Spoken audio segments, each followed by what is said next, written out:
Howdy y'all, Fuzzy Biker here. Welcome to Throwback Thursday at Baxter Cycle, and look what they've laid out for us today. This is an amazing bike with a great story. It used to belong to a friend of mine. I put a few miles on it before, and today we're going to go take that hot rod for a ride. Let's roll. Wahoo!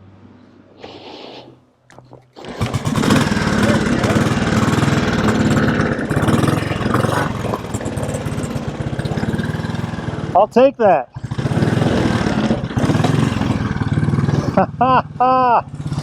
Oh, that was a lot of work, my friends. Okay, shifter, this is a 4-speed box. Up is first gear and the rest are down. These Enfields are supposed to have incredibly good transmissions, shift very well. Let's try the rear brake out. It works. It's got a dual shoe front brake, and that works.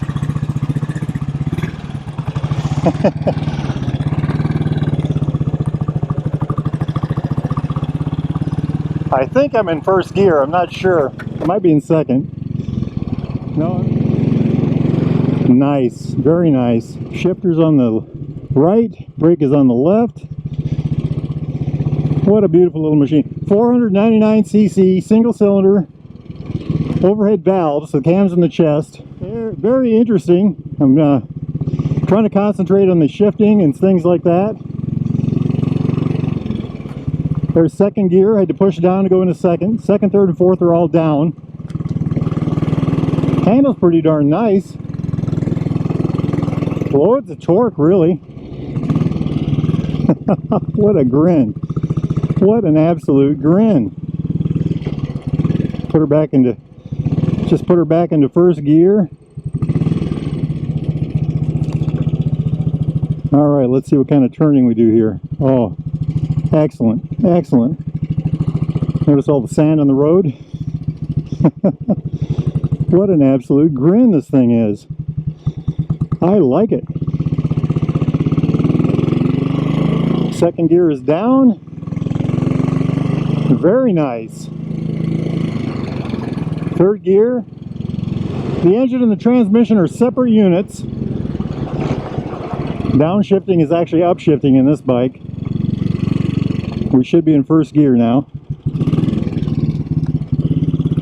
The transmission is bolted to the back of the engine. I love it. Look at that chronometric speedometer there. It goes in increments.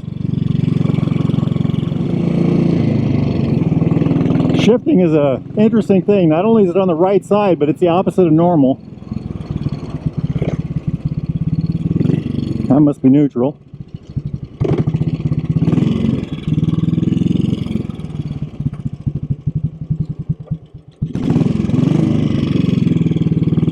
Apparently I found another neutral.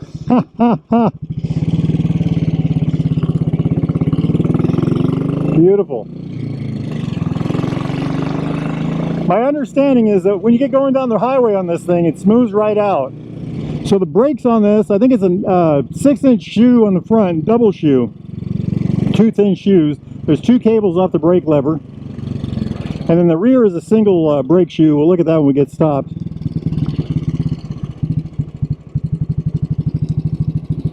Big truck, big truck.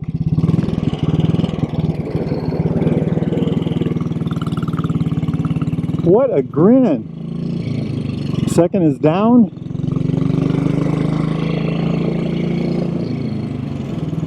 I really like this. This is sweet. There's vibration in the bars, but when you get to a certain point, it all kind of goes away. Very nice. What a treat. Look at the 1957 Royal Enfield Bullet 500. They did not release 500 bullets in the United States this year. They all came over as Indians. I have to concentrate on my shifting here. However, this one was released in England. They did release them in England. This bike was bought by a fellow over in England. He rode it over there, and then he shipped it to the States. And that's how this actual British Royal Enfield Bullet made it to America. What a treat. What a treat. It's a very interesting ride. A very interesting thing to ride. That shifter being on the opposite, you know, 1 up, 3 down is a different thing for sure. Just starting to get the hang of that. There is a neutral finder for the higher gears, but I'm not even going to mess with that. First off, I think it only works between 3rd and 4th gear, and we aren't really doing a lot of that. The downshift, we go up. Upshift, we go down.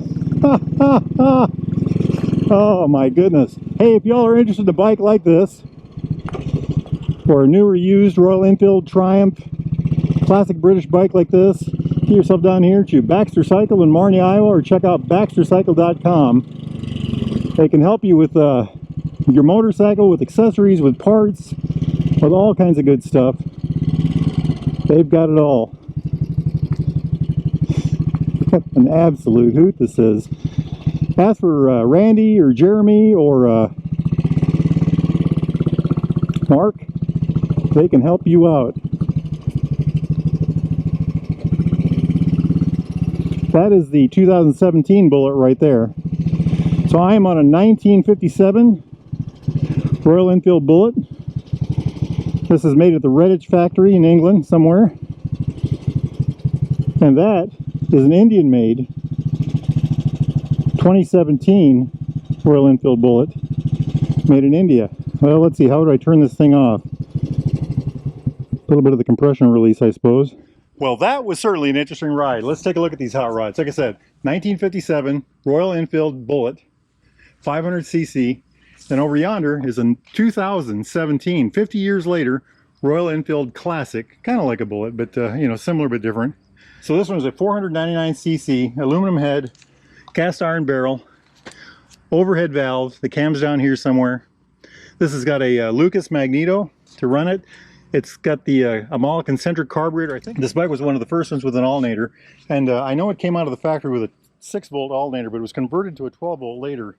It was also converted to a coil bike later by a guy that by the guy that brought it back from England over to the States.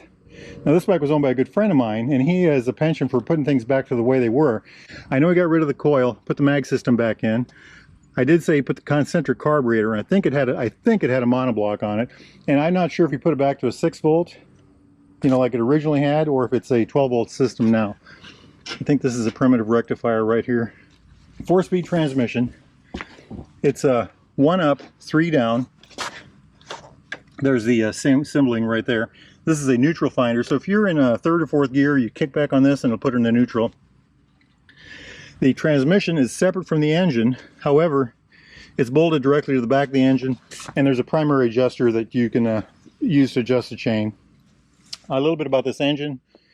It's a dry sump engine. However, the sump for the oil is actually back here. So it's a dry sump engine, but the sump is internal to the case. And these are the 2 pumps. One's a scavenge and one's a pressure pump. Adjust your lifters in here. Isn't that just gorgeous? To me, this is art, my friend. You've heard me say this before, and I go on and on about it, but it really is. Another thing about this is 57. This is the first year of this kind of frame, of this particular style of frame. And if you look at it, the engine actually hangs from the frame. There's no frame structure underneath the engine. It hooks to the front of the engine right here, and hooks to the back of the transmission and to the engine right here. Really neat, isn't it? I just love this kind of stuff. It's just, you know, really an interesting looking thing. And of course, here's the primary. If you look at this, you'll notice the primary doesn't have any screws or bolts around the edges. It's a central bolt, squeezes it on, and that's supposed to keep the oil down. I suppose it worked. This looks like a vent for the case, crankcase. What else can we see here? Fuel line. This is the on-off for the fuel. In here is an air box. I don't know if the air box is on this side or the other side, probably the other side. And also a little bit of a tool compartment. Looking over here, it's got a drum brake on the back. I'm not sure what size that is. And of course, you all know how I love these mechanical brakes. You know, the lever, the fulcrum point here, the arm. Here's the thing for the brake light, the microelectronics of the day. This rod goes over here to attach to this arm. That's you adjust the brake right there. Little spring there. The chain is adjusted with these snail adjusters right here. Of course, it's got these shocks on here. So I read an article about the bike and its owner, whose name was Rob Marsh, and he talked about how he rebuilt these shocks, and what he did was drain all the oil out of it, drill these holes in, put oil in it till it was about right, and then he put these screws back in, and that's how he did it. And he said it worked good. for him. This is the Speedo drive on the back, by the way. Speedos a lot of times are ridden, you know, run off the back in the old days. Isn't that neat? Front, I think this is a 6-inch brake, but it's a dual shoe. So there's one shoe on this side. You can see the lever right there. And then there's another one on this side. And there's the lever right there. And they had not geared up to where they were making a wide shoe yet. So what it had was 2 half shoes, or what we would call half shoes. Very interesting thing. You had to keep it adjusted right. Otherwise, you know, one shoe would do all the work and the other wouldn't. Now, if you look up here, here's the brake lever, 2 cables. And this little adjuster here, this little thing here, see, but cable, upper cable, lower cable. Kind of an interesting solution, you know, for that era. This is a choke, by the way. Big old metal fender, telescoping forks with covers over them on the front. I love this old nacelle look right here. Looks a lot like the, you know, the modern classics have borrowed off of this. The Tiger Eyes or Pilot Lights, whatever you want to call them. But isn't that just gorgeous? Little knee pads, the chrome covering. Pinstriping. This is the color the bike came out of from the factory. I don't know if this is original paint or not, but that would be quite a feat, wouldn't it? 50 years. Isn't that just gorgeous? Swing arm right there. Just a beautiful thing. Again, the snail adjuster. Look at that fender. Just beautifully done. The seat was redone also. It's incredibly soft. And although it looks like the original seat, it's not. Isn't that just beautiful? Let's look at the gauges. Mirror on the end. I don't know if that's original. I doubt that's original again. Horn here. I suppose the high-lows. Lights would be a low light and a high light. The Smith's gauge here, made in England. And it's one of those chromatic or chronometric, I guess. And it goes up in increments, kind of like a clock. It says 54,000 on here. Now, the article I read about this by this Marsh fellow, he says the bike, he had put 70,000 on this, so I'm sure this is on its second trip at least. Little amp meter there, choke right there. Just a really neat looking thing. Sitting on this thing, it feels really good. I mean, it just feels like a really neat motorcycle when you sit on it. It, you know, it looks, I don't want to say it looks big, it doesn't look small. But when you sit on it, it feels so manageable, you know. Engine was supposed to put out 27 horsepower. The gearbox is called an Albion gearbox, and those are supposed to be extra smooth, which this one was pretty good. Weight on this motorcycle, I found 370 pounds, 168 kilograms. I don't know if that's dry or wet. Seat height was 31 inches, which is 871 millimeters, 877 millimeters. Wheelbase is supposed to be 54 inches, 1,372 millimeters. And we talked about it says 6-inch drum on the front, drums on the front, 7-inch drum on the rear. The front tire is a 3 1/4 by 19. The rear tire is a 3 1/2 by 19. Just a real neat thing, isn't it? Just a really neat thing. All right, let's take a quick look at this modern version of the same motorcycle. Right away, the frames are different. You can see that right away. They both have a single down tube. The frame in this bike goes under the engine, where the frame on this bike does not. This whole rear end is different, of course. The back part of the frame, the frame loops up and comes back with the arms that go out. Over here, this goes all the way out with the backs. Different kind of seat, of course. Big single cylinder 500. I don't think you had to adjust the valves on this anymore. This still has a Kickstarter, but it also has an electric start right there. And of course, this is fuel injected. This motorcycle actually looks larger to my eye than this bike here. Very well done, very well done. The work on this is impeccable. Like I said, a good friend of mine, Everett, he's known for taking older bikes like this, taking them into little pieces and then putting them back together in ways that just make them run fabulously. And this is another example of that. Now, if you're interested in anything like this, get yourself down to the mighty metropolis of Marnie, Iowa. Find yourself on Baxter Cycle, or go to baxtercycle.com. Talk to Randy or Jeremy or Mark, and they can help you out with this kind of stuff. They also have, they're the largest supplier of classic vintage British motorcycle parts in North America. They've got warehouses full of that stuff. If they don't have it, you're going to have a hard time finding it.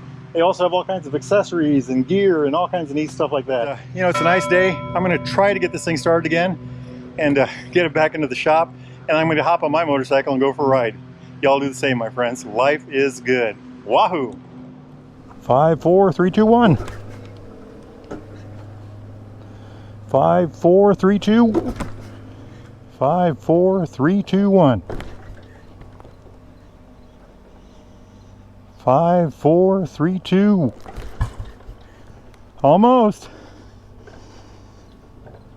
5, 4, 3, 2.